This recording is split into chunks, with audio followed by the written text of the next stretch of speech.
Aquariums വിൽക്കുന്ന ഒരു ഷോപ്പിൻ്റെ അകത്ത് ഒരു കുഞ്ഞ് അതിൻ്റെ അച്ഛനുമായിട്ട് ചെല്ലുവാന്നേ. അപ്പോൾ അച്ഛൻ കുഞ്ഞിൻ്റെ അടുത്ത് പറയുവാണ്, നിനക്ക് ഇഷ്ടമുള്ള ഏത് മീനാണെങ്കിൽ സെലക്ട് ചെയ്തോളൂ എന്ന്. കുഞ്ഞെല്ലാം ഫിഷ് ടാങ്കിൻ്റെ മുന്നിലൂടെ നടന്നതിന് ശേഷം ഒരു ഫിഷ് ടാങ്ക് എത്തിയപ്പോൾ നിന്നു. എന്നിട്ട് പറഞ്ഞു, എനിക്ക് ഈ മീൻ മതി അച്ഛ എന്ന് പറഞ്ഞു. അപ്പോൾ നല്ല ബ്യൂട്ടിഫുൾ ആയിട്ടുള്ള മീനാണ് കേട്ടോ. അപ്പോൾ ഷോപ്പ് കീപ്പർ എന്ത് ചെയ്തു, ഒരു പ്ലാസ്റ്റിക് കവർ എടുത്ത് അതിൻ്റെ അകത്തുനിന്ന് കുറച്ച് ആ ഫിഷ് ടാങ്കിൻ്റെ അകത്തുനിന്ന് കുറച്ച് വെള്ളം അതിൻ്റെ അകത്ത് ഒഴിച്ച് അവന് ഇഷ്ടപ്പെട്ട 4 മീനുകളെ, അതായത് 2 സെറ്റ് മീനുകളെ അന്നെടുത്തിട്ട് റബ്ബർ ബാൻഡ് ചുറ്റി അവൻ്റെ കയ്യിൽ കൊടുത്തു. അവനത് വാങ്ങിച്ച് സന്തോഷത്തോടെ ഇറങ്ങാൻ നേരം അവൻ അച്ഛനോട് ചോദിച്ചൊരു ചോദ്യമുണ്ട്.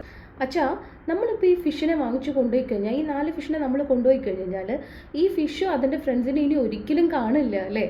അവർക്കിനി ഒരിക്കലും ഒരുമിച്ച് സ്വിം ചെയ്യാനോ ഫുഡ് കഴിക്കാനോ ഒന്നും പറ്റില്ല അല്ലേ എന്ന് വളരെ കൗതുകത്തോടുകൂടെ ആ കുഞ്ഞ് അച്ഛനോട് ചോദിക്കുകയാണ്. ഷോപ്പ് കീപ്പറും ആ അച്ഛനും ഒരു നിമിഷം ഒന്ന് സ്റ്റണ്ടായി.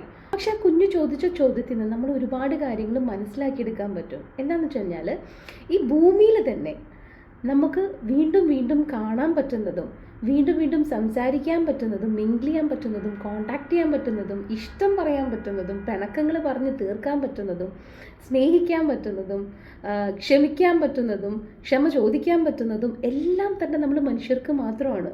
വേറെ ഒരു ജീവജാലങ്ങൾക്കും അങ്ങനെയുള്ളൊരു ഓപ്പർച്യൂണിറ്റി ഇല്ല അല്ലേ? നമുക്ക് മാത്രമേ അതിനുള്ള കഴിവുകളുള്ളൂ. So proud to be a human. Think about it. Take care. By.